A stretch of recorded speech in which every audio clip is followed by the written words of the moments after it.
Welcome to Year One Diesel. My name is Matt.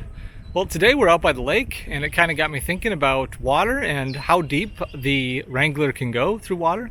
So I know that it's rated at 30 inches at 5 miles an hour, and I started looking at what 30 inches looks like, and that's pretty scary. This is my first Wrangler, and looking at 30 inches, that would be well above the bottom of the door sills. If the doors are off, your feet would be wet.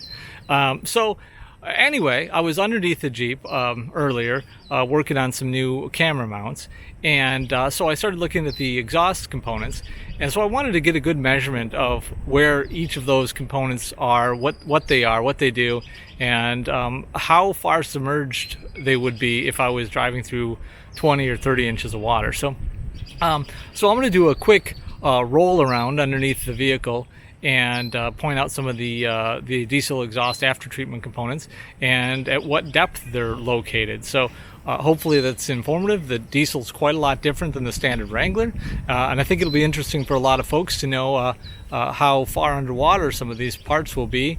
Some of them are probably fairly expensive components. So well, let's have a look.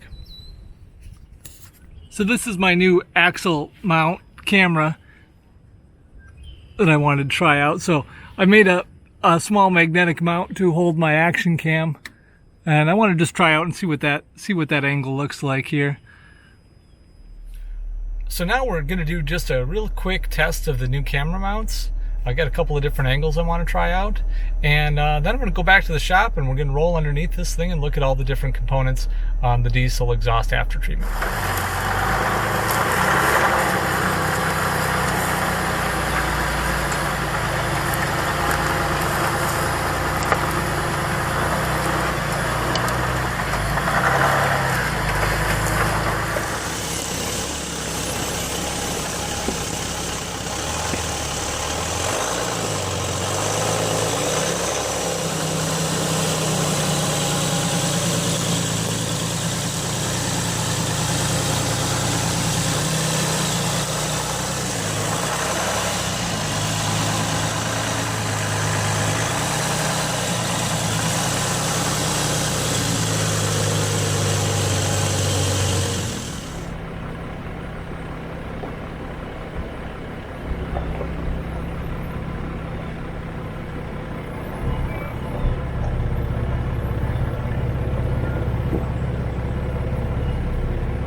So while I was under the Jeep, I thought I'd have a look around a little bit at the exhaust system, because I was really kind of curious about how complex this diesel after treatment system is. But also, I'm really curious about the location of components related to the relative to the ground.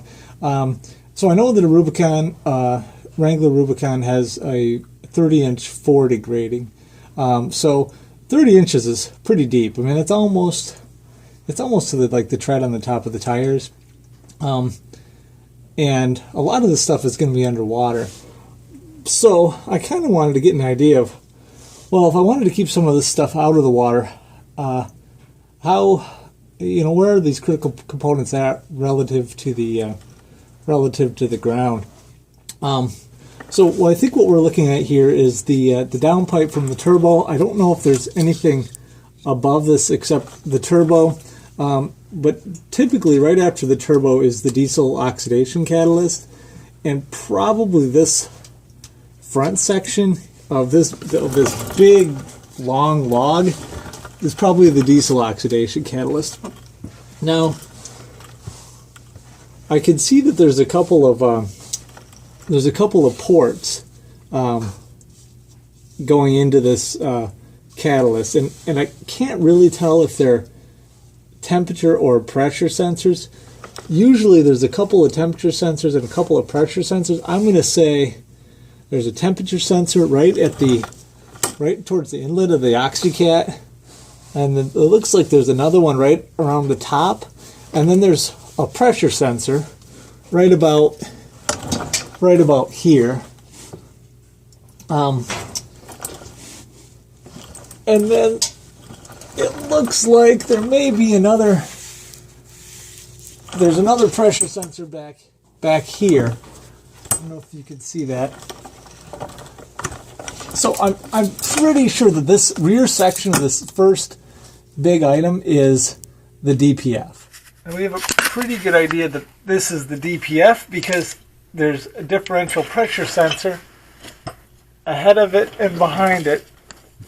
And then I just want to check. It looks like the bottom of the DPF is about 13.5 inches from the ground.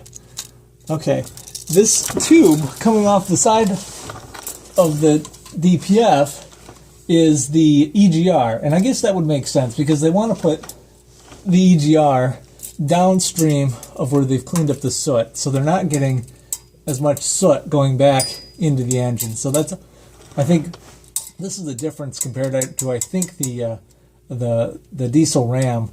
I believe that they changed the location of this EGR pickup.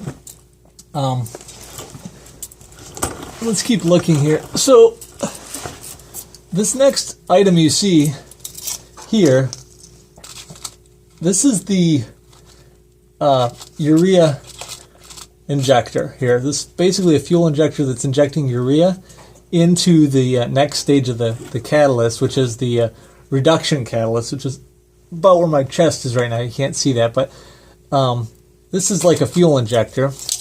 And so if we're going to put that underwater, that's going to happen at about 17 inches.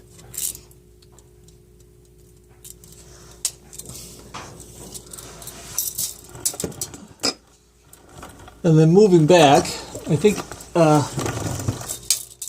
this right here is another temperature sensor. I believe that's a temperature sensor. And then coming back into this big unit here, I believe this is mainly the SCR. That's the reduction catalyst that reduces the NOx. And then on the back end of this, there are two things that look like oxygen sensors.